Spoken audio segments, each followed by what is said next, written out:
Hello and welcome to another Toonami Pre-Flight. I'm Gil. I'm Jason. And today we're going to talk do-ra-ra-ra-ra-ra-ra-ra, some of our favorite B-movie actors.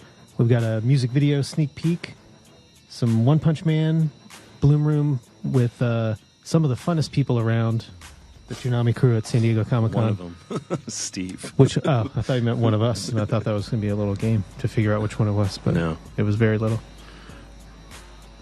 But let's get into Durara. Or as I like to call it, Durr, which is the fun written out abbreviation, but also even more fun to say with 2 exclamation points. So this was on Adult Swim Action just prior to Toonami's return in 2011, it ended? The show came out in 2010 originally, so I would guess 2011. So I think it finished its run on Adult Swim in 2011. Or might have been early 2012 or something. Yeah. So we were April. Yeah. I don't think it was on when we were there. But did you watch it on Adult Swim? No, Action? I did not. I didn't watch. I had heard about it and people were talking about it, but I hadn't had a chance to check it out till after it aired on Adult Swim. Yeah, same with me. I liked it. I've not probably finished the full run. I watched probably 10 or 15 as we were sort of gearing back up. But people loved the promo that came out for it, even though... Did they? Yeah. Where'd you find that? Just like looking comments? And just sort of researching the show, everyone's just like... It's a hard show to do a promo for, to be honest. Yeah.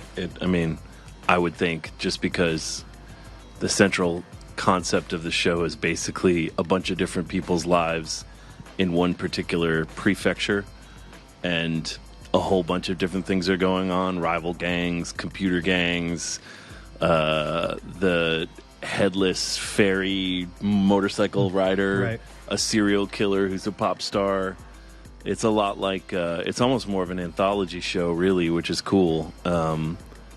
So it's like I think it would be hard to do a promo because you're making a promo about the town as opposed to an individual. People. So it's hard to set the story up because it's like the story is a whole bunch of different stories because there's 11 main characters and people come and go, and someone will be the main focus for 3 episodes and then disappear for 10 and then come back for another one.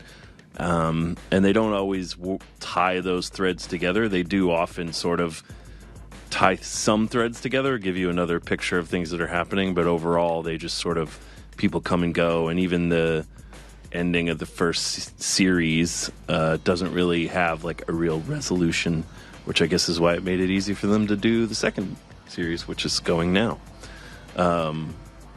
But yeah, I think it would have been, I thought about that when watching it, just how it would be hard to make a promo for. So since we've talked that promo up, let's see what old Hamid did for Durr.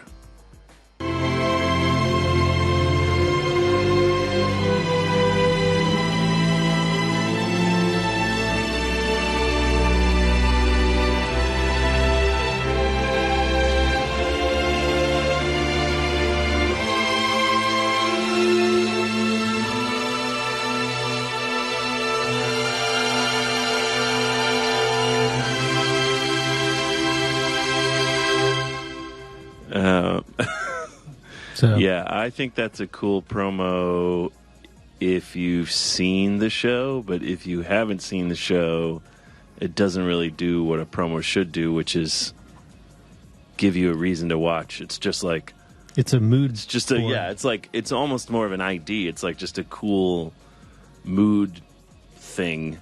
So the town is called Ikebukuro, and so all the action takes place in Ikebukuro, and then there's that motorcycle. The scene from the promo is basically a scene from the first episode where one character sees it. They're called a Dullahan. A Dullahan evidently is a name for a headless horseman. Basically, I didn't know that there was beyond the headless horseman. There was a larger legend about headless creatures and their behaviors and habits. Yeah, specifically Irish. But there's a Wikipedia entry about it. So I didn't know that until really this show. But basically, the Dullahan is a headless creature. So this character is a fairy who is searching for her head over the course of the show, which is certainly interesting. She also, sort of kills a lot of people. Kills a lot of people, which is also interesting. So, but duality of character. This is made by the same studio that made Bakano, and the same art style is in evidence, and definitely the same composer composed the music. So it's sort of a jazzy. I mean, it kind of goes all over the place, but it's often got like a jazzy edge to it. It did okay on Adult Swim. It didn't do great. Of course, that was the era when they weren't really advertising much beyond like, here's a spot and then just throwing it on. Yeah, I bet that ran for a week. Yeah, and then people were just supposed to find it. So it did pretty well, and we still get requests for it in Toonami and the new season of Durr. Apparently the name came from the guy who wrote them. It was a series of light novels, which were multiple volumes, and then it became a manga, and then it became an anime. And apparently the gentleman who wrote the light novels, when he was turning in his first volume, his publisher was like, well, what are we going to call it? And he didn't have a name, so he just went, Durarara, I don't know. And the guy was like, cool name. And so they just went with it. People thought at first it was the onomatopoeia of a revving motorcycle, like Durr, which is why I like Durr better, but also because Durr is funnier. Right. But yeah, in rewatching a little bit of it, I'm interested to. I haven't checked out Durr season 2. Yeah, I haven't either. But I know people are liking it. So I need to. Now that I've seen this, I need to go check it out because I love the anthology idea. I think it's hit or miss because when you're doing 26 episodes of the stories of the Naked City, as it were, there's going to be some that are more interesting than others. Like I think all anthology shows suffer from hit or miss depending on the people and stories involved in whatever particular episode. Right. Maybe more than like, long form storytelling, but I love the idea, and I think it's a cool concept to just show a snapshot of all the crazy shit that happens in this one part of Japan. It's like outside of Tokyo. I guess it's like a couple hours outside, so it's like when you and I go out to Production IG's headquarters. Yeah, and kill people. Oh, wait, no, I've said too much. Shit. I'm going to have to edit that out. But I think it's well worth watching if you haven't seen it. There's a dub by Aniplex, and the dub's pretty good. So I'd say you could go either sub or dub, but they're both on Hulu. I don't know. They're probably on I think Crunchyroll simul premiered the original season. They have the dub, but maybe they do. But they for sure have the. But yeah, they're both on Hulu. If you have Hulu, so check them out. I think they're. I don't really have much to add other than I wish there were more anthology shows out there. I mean, there's Paranoia Agent, and Bakano was kind of an anthology show somewhat, and now Durr. But so I don't know. Make more anthology shows. Let's do it. I guess Space Dandy kind of felt like one sometimes, but it's still focused on the same few characters. So moving on, let's talk about our topic of the week, which is our favorite B-movie actors. So I think in order to set the stage for our choices, Gil and I talked about what makes a B movie, and I'm going to look it up now. I should have done it before I'm talking, but I looked up the meaning of the. I mean, I think traditionally phrase. It's a lower budget. It's different nowadays. So there's a B movie is a low budget commercial motion picture that is not an art house film. So but B movies have changed over the years. So in the original, back in the day, the reason they're called B movies is because they used to show double features all the time. And so there was an A feature that was like the one with the bigger name stars that had more appeal. And then it was like an undercard was the B picture, which was like, and you get Invasion of the Swamp Monsters, right. That kind of thing. And they were always done on the cheap, and they were literally sometimes done for the specific purpose of filling in that undercard.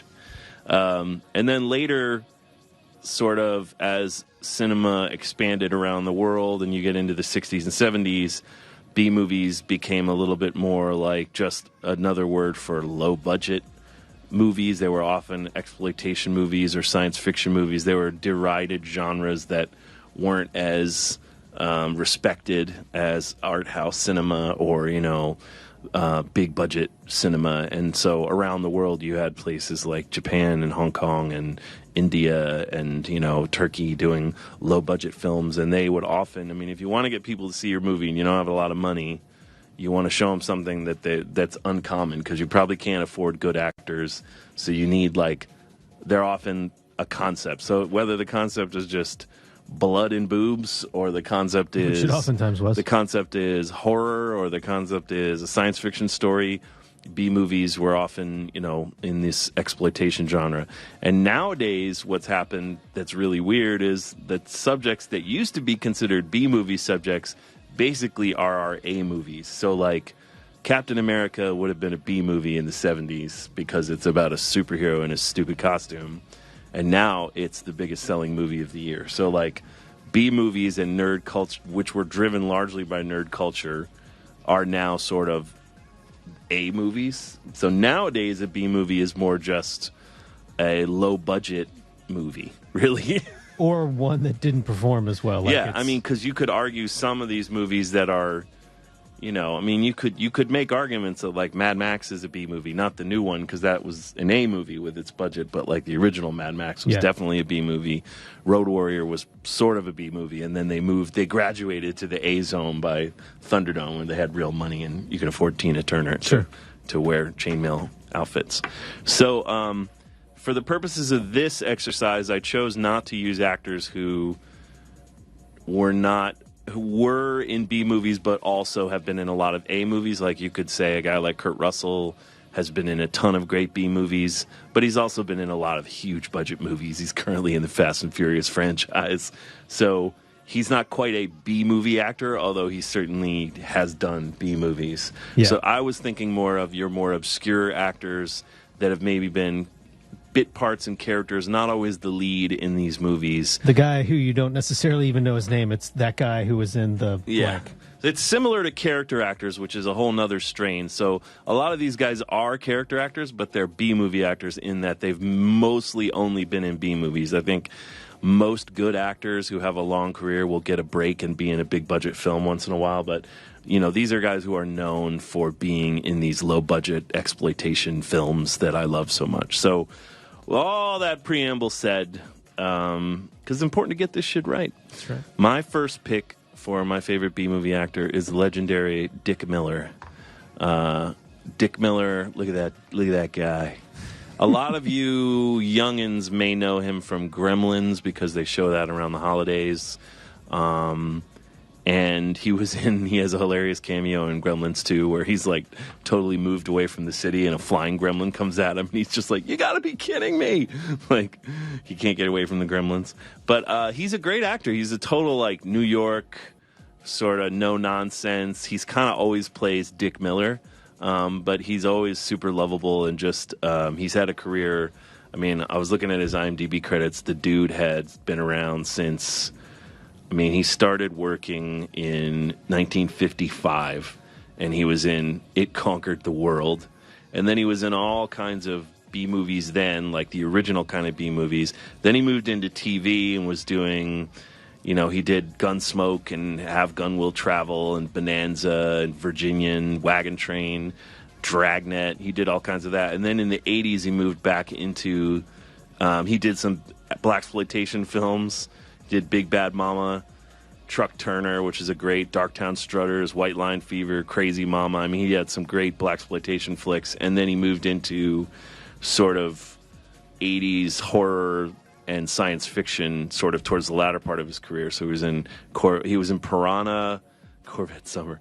He's in Rock and Roll High School, Used Cars, The Howling, blah, blah, blah. So I'm going to show you a clip of one of my favorite scenes of his from what was a B movie and is now become an A movie franchise, or, well, after the last one flopped, maybe it's back to a B franchise, The Terminator. So check out Dick Miller playing off of another guy named Arnold Schwarzenegger.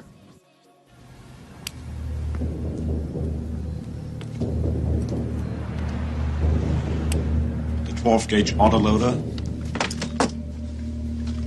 That's Italian. You can go pump or auto. The 45 long slide with laser sighting. These are brand new. We just got them in. That's a good gun. Just touch the trigger, the beam comes on, and you put the red dot where you want the bullet to go. You can't miss.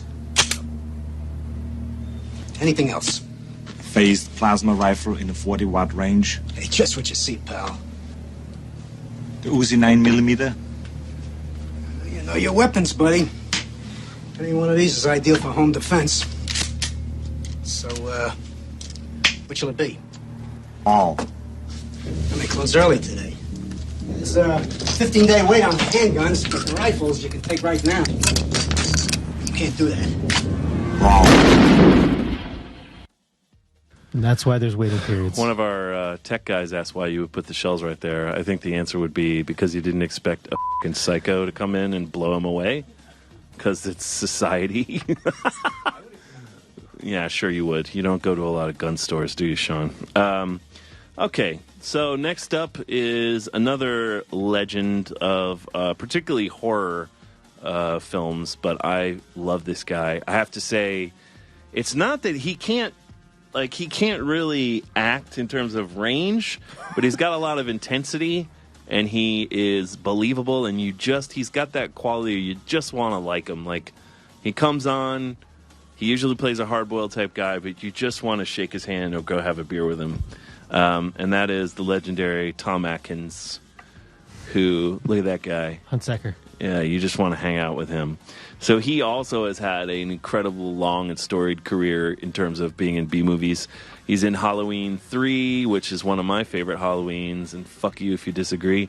He's in Night of the Creeps, which is what this clip is going to be from. He's in a ton of great B-movies. Anybody who's familiar with horror, the work of John Carpenter, or 80s science fiction stuff is going to know Tom Atkins. So let's check out a clip from Night of the Creeps where he's basically the star of Night of the Creeps, which is a sadly forgotten 80s horror movie. Is it forgotten?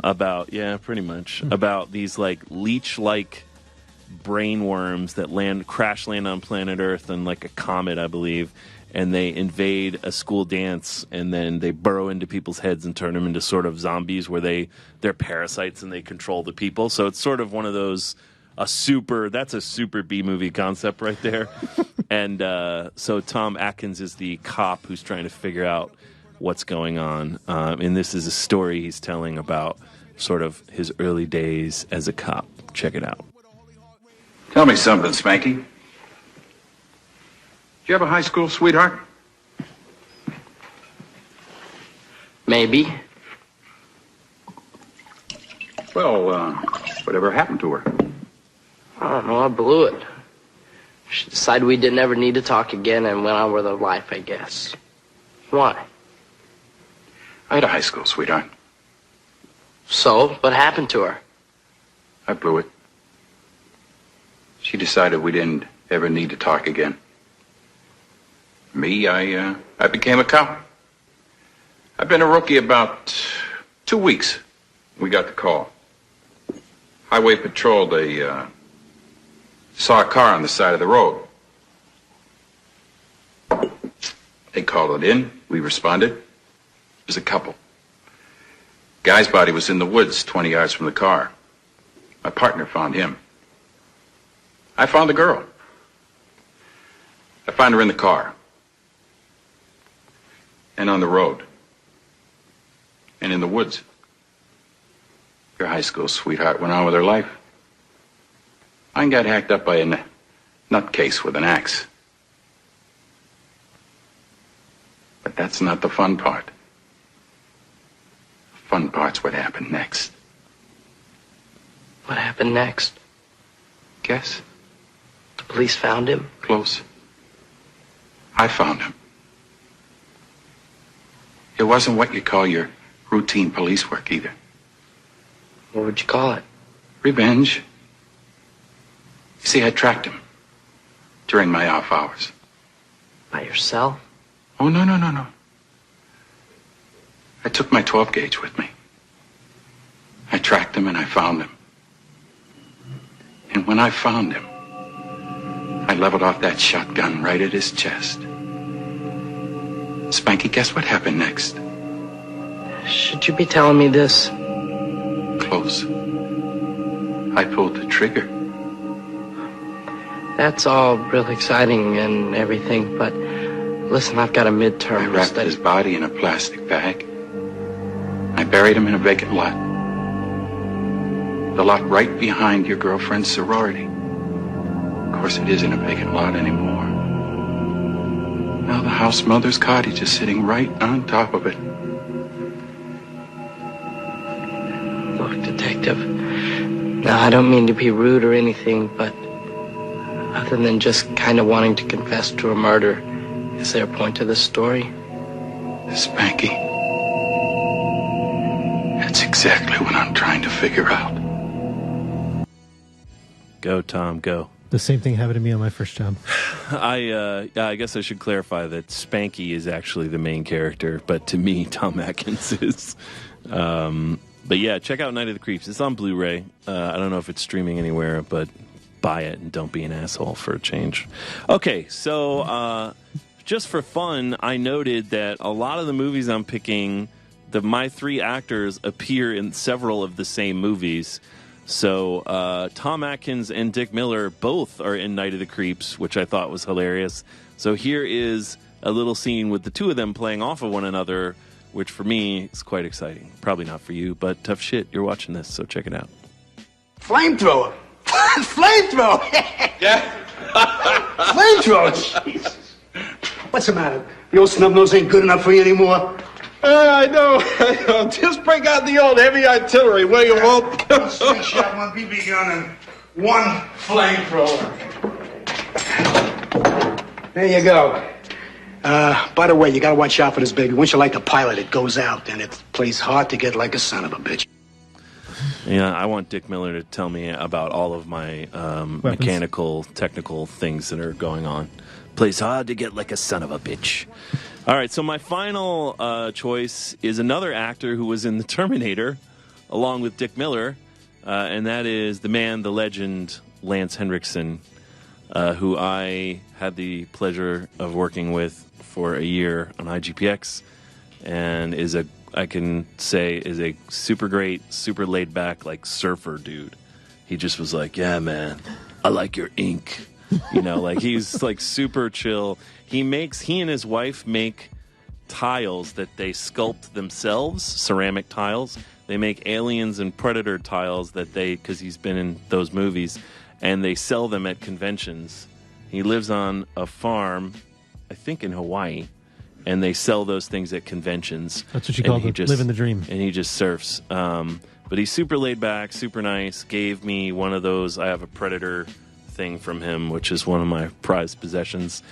Lance has been in every single, so many great horror science fiction movies in particular. You guys have, I'm sure, seen him in Aliens, but he had a show called Millennium that I really liked in the 90s. He still acts pretty regularly today. When you need a hard-boiled dude, he's a very good choice. He also does a very good sort of kind, fatherly type guy, like he did in Powder, which was a creepy-ass movie, but he was good in Powder. And he turns out he's an amazing voice actor, which he had never done any anime, had done very little voice acting when we worked with him, and he was a very quick study and always a pleasure to see what he brought to the material. So this is a scene from an episode of Tales from the Dark Side. Is it Tales from the Crypt? I think it's Tales from the Crypt. So the 80s or 90s, 80s and 90s HBO horror anthology show. And this is he's also with another great character actor whose name I can't remember, who's passed on. But so this is an episode about two guys who one guy owes the other guy money, and so they're trying to work it out, and they decide to play a game of Russian roulette. But they're trying to screw each other over the whole time. So it's a good sort of cat and mouse thing, and this is one of Lance's. They're deep into the Russian roulette at this point, and this is Lance's point of view on why Russian roulette is awesome. 5-1 odds, Sam.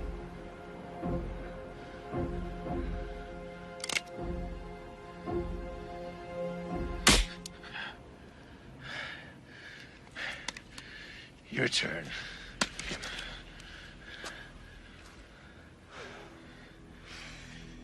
You getting nervous, Reno? Fuck that. I'll take a 4-to-1 shot. You're distracting me. I can't think. You don't have to think. Just do it. Of course you gotta think.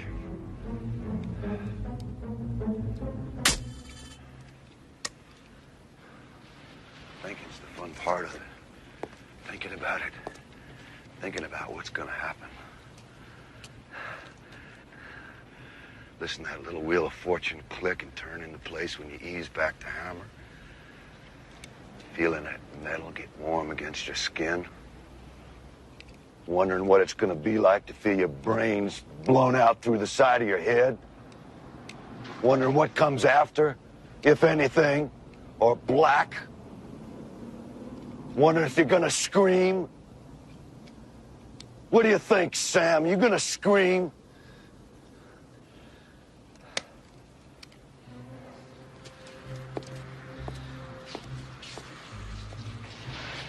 Yeah. You will.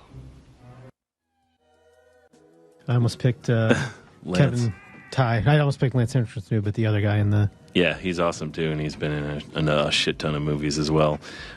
So those are my 3 choices for some of my favorite B-movie actors. Nice. Gil?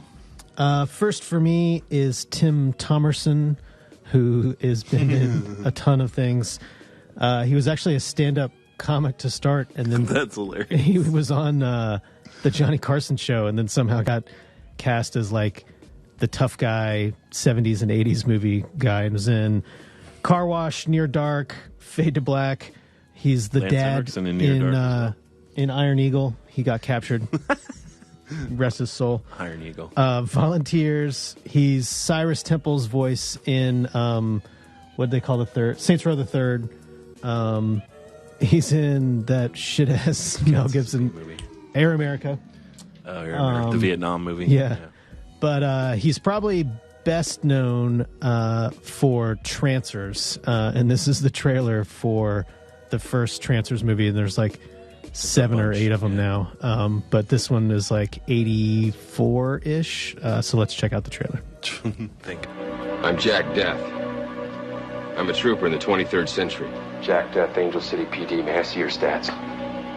What did I do? Under Section 7 of the Penal Code, the Council authorized me to administer you a transfer suspect examination. You can't give me a TSC without a warrant. I got your warrant right here, pal. Okay. I don't want any trouble. Hold out your... My job is hunting trancers. I got nothing to hide. Finding them. Negative. And singeing them. Look out!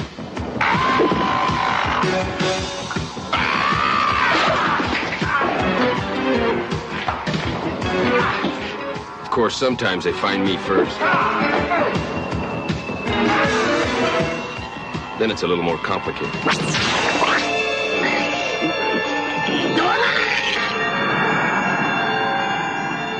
How do you know Whistler's location? We monitored a line disruption in Los Angeles, December 1985.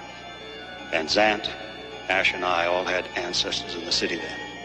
If you think I'm bringing that scum up the line, you got the wrong trooper. Unless you stop Whistler, everything the Council has accomplished for the last 40 years will count for nothing. Okay, let's say I believe this. You're a cop from the future and you're chasing this guy Piper. Whistler. Why doesn't he just turn you into one of these zombies? Or me? Trancing only works on squids, people with weak minds, easily controlled. Lena, I'm from another time, another world. I don't even know what you people eat for lunch. Okay, I got fried rice, egg rolls, and beef chow mein. Beef? You mean like from a cow? I thought it was rough in the 23rd century. I didn't know how hot it could get. Jack?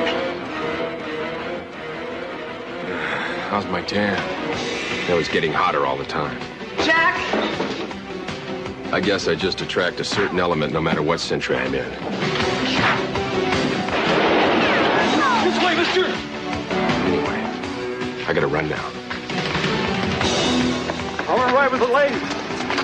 Over here, Ashby!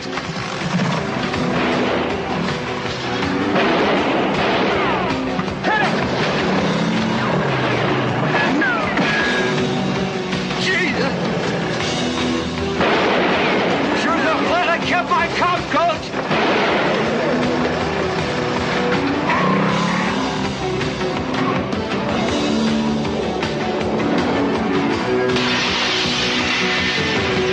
Jack Death is back. And he's never even been here before. Trancers. Good line. Trancers. Tim Thomerson's also in Uncommon Valor as the crazy Huey pilot. As the unhinged Vietnam vet, I think he really found his sweet spot roles. Also in Uncommon Valor is my next pick, who's almost been in a couple of good enough movies to not be Yeah, I would say that one's a on the B-movie fence. actor. But he's also been in a bunch of art house movies, which might disqualify as well. But he's in Shortcuts, for God's sake. yeah, but for his early career, he was in better movies. He's also in what was the David So that's- Spade? What was the David Spade? He's in Major Payne. He's in, no, Joe Dirt. Joe Dirt. Yeah, he's also He's the dad in Joe Dirt. And he's most importantly Remo Williams, and we're talking about Fred Ward. And so pretty much entirely based on Remo Williams is my pick. I mean, but he's I also was going to say, this seems like you just love Remo Williams. he's in Tremors, he's in Off Limits, he's in Thunderheart. Tremors is Thunderheart's not a B movie. He's in Tremors, definitely. Though. He's in Uncommon Valor.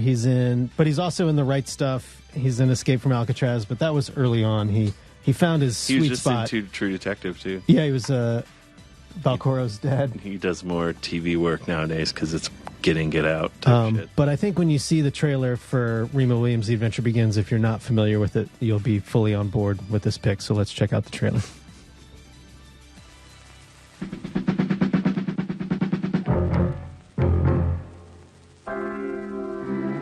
America's top security experts have chosen this man. Don't take any chances. This guy's a killer. For a special mission. But first, he's got to pass one little test. Speak English. Does your nightingale sing? Hold it!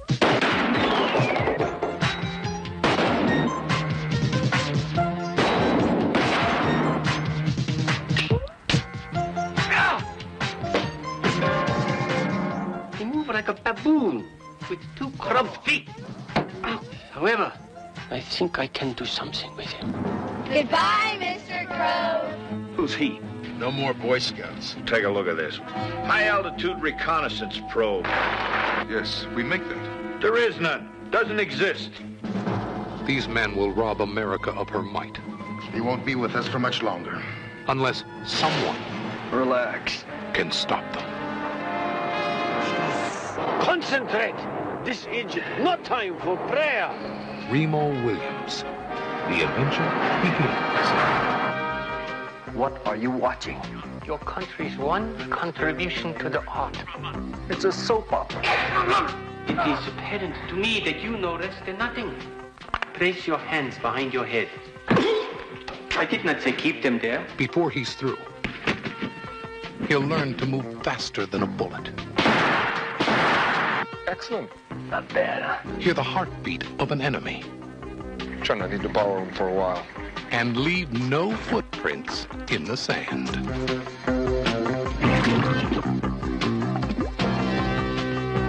Some joker walks into one of my plants, snoops around, walks right out again, and now you're telling me he doesn't exist. Across town, the man has found his head blown off. Perfect accident. And you're telling me he's gonna get away with it, huh? And we can't stop him? You can stop him, son. It'll be my pleasure.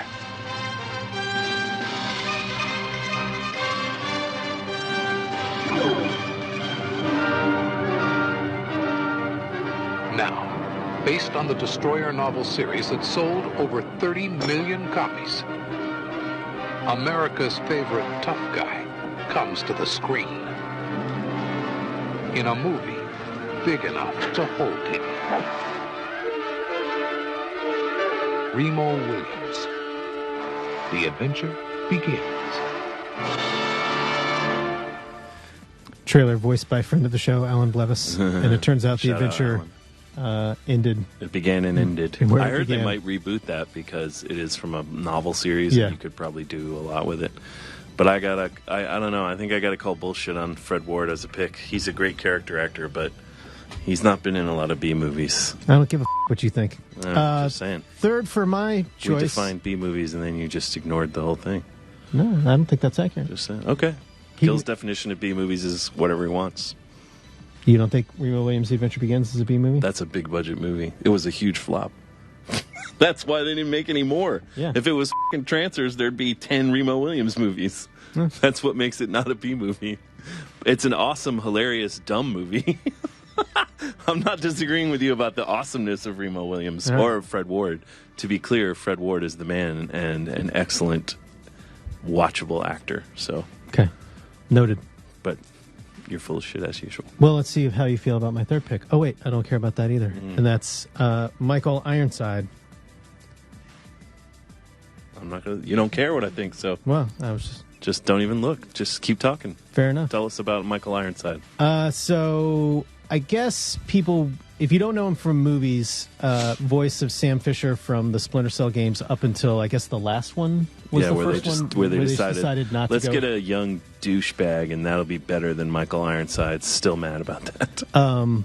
But yeah, he was in some big budget movies that were, I guess, summer blockbustery kind of movies, but he was also in he's in Scanners, he's in Highlander 2, he's in Extreme Prejudice.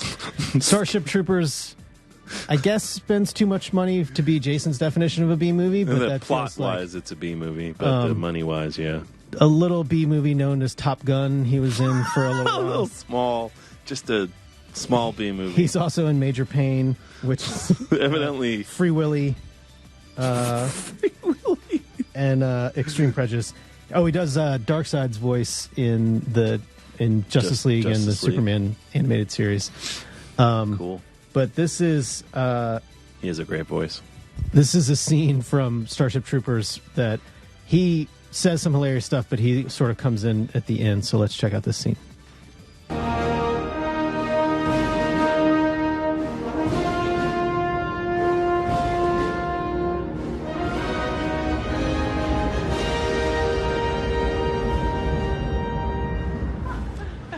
About our new unit. Roughnecks killed more bugs than any other outfit on Big Bay. Yeah, well, I hear the lieutenant's a real nutbuster. Who's top kick? You want the job, huh? I wouldn't mind. I would.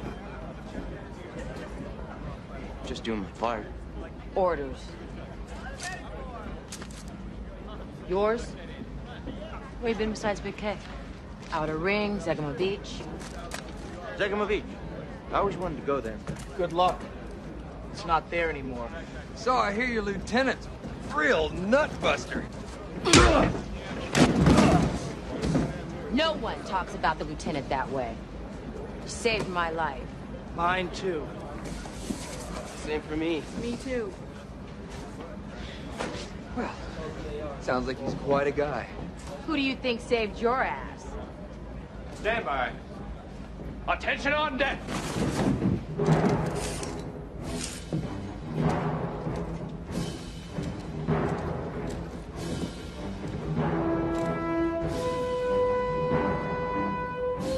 This is for you new people.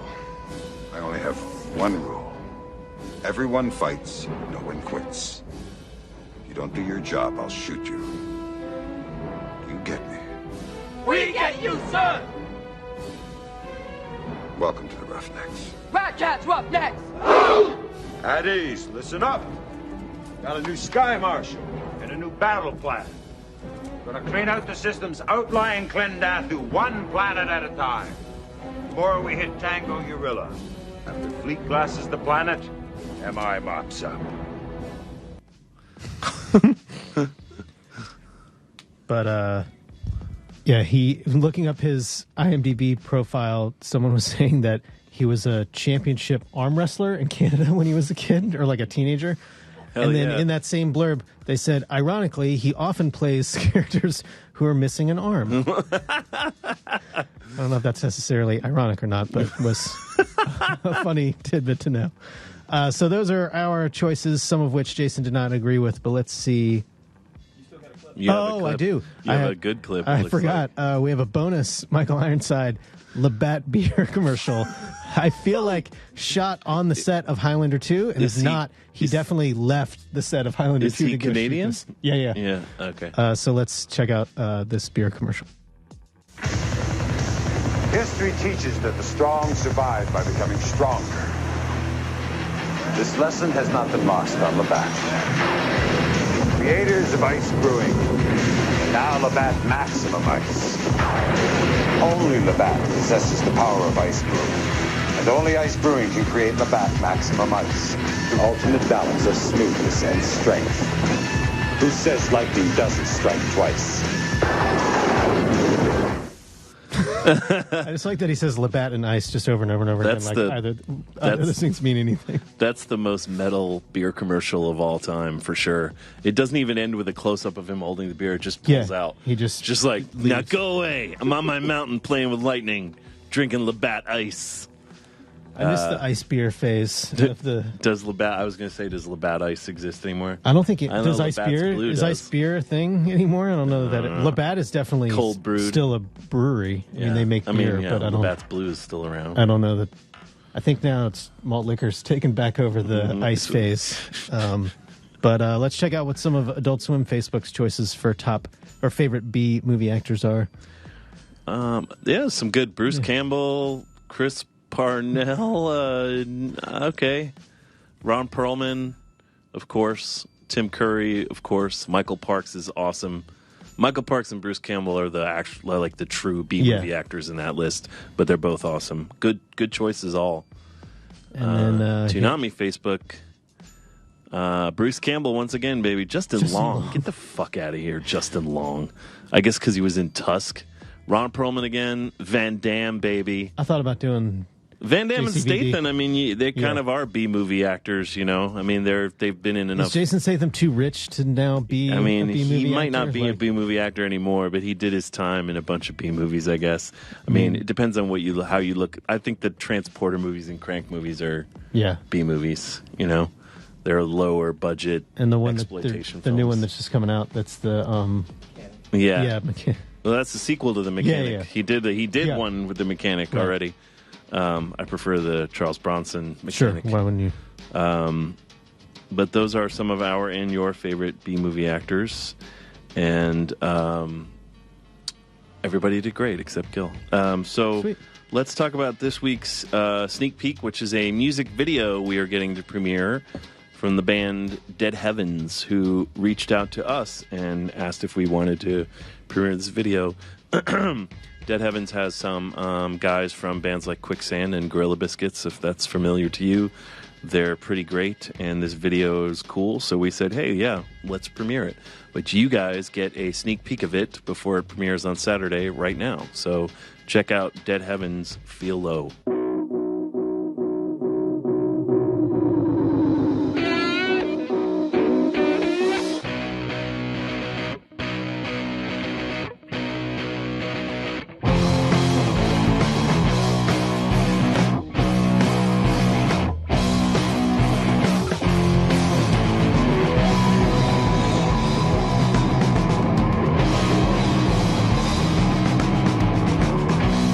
Glad you called.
Nice. So, thanks to Dead Heavens for letting us show your video. Hope everybody likes it. And then next up, we have a topical for episode 6 of One Punch Man, premiering this Saturday night at midnight. So check this out. On the next all-new episode of One Punch Man. I finally found you, Saitama. Today is the day we settle Hey, our... sorry. I'm busy. See you around, okay? Think you can run from me? What the? I told you. I'm busy. Now anyone in my way gets punched. One Punch Man, Saturday at midnight. Also, your slogan. I mean, I try. So, next up, we have a new episode of The Bloom Room, in which ya boy Steve Bloom, voice of Tom and many other characters, goes on a little adventure. And this is a recap of his experiences at San Diego Comic-Con, where we shared a stage with him, and he very graciously put on the Tom costume that we made for him and sweated his way through our panel. So thanks, Steve, for putting up with that. And us. And yes, particularly Gil, who I know is always insufferable, grating, and hard to be around. So let's check out this episode of The Bloom Room. Hey, Toonami Pre-Flight. This is literally the calm before the storm. I've just arrived at Comic-Con 2016, and shit's about to get real. This was a weird Comic-Con for me, kind of a whirlwind.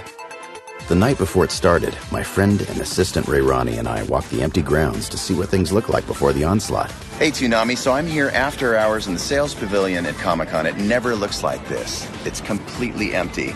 And this is my new friend, Steve. Say hi. Hey. Steve was kind enough to let us in here and sort of show us around where we're going to be signing tomorrow. It's really weird. These booths are completely vacant. We don't even know where it's going to happen tomorrow. But Steve knows all the answers. He's just not telling me. He's holding out. Yeah. Mom's word. Because it's his job, bitches. As usual, there was some amazing cosplay. Even got to see my pal GB from HawaiiCon. If you can, go to this one.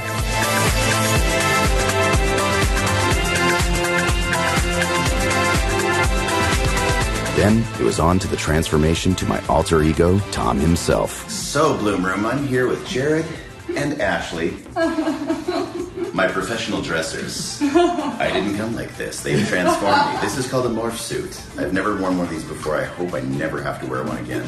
It's beyond skin tight. I'm feeling parts of my skin that I didn't know I even had. So I'm going to take you on this journey as we piece together this magnificent thing that you guys are creating, and we'll show you the results in a little bit. Peace.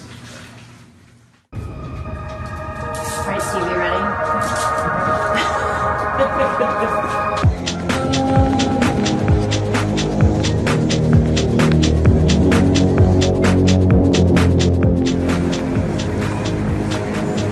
Hey, Bloom Room. This is what we do for art.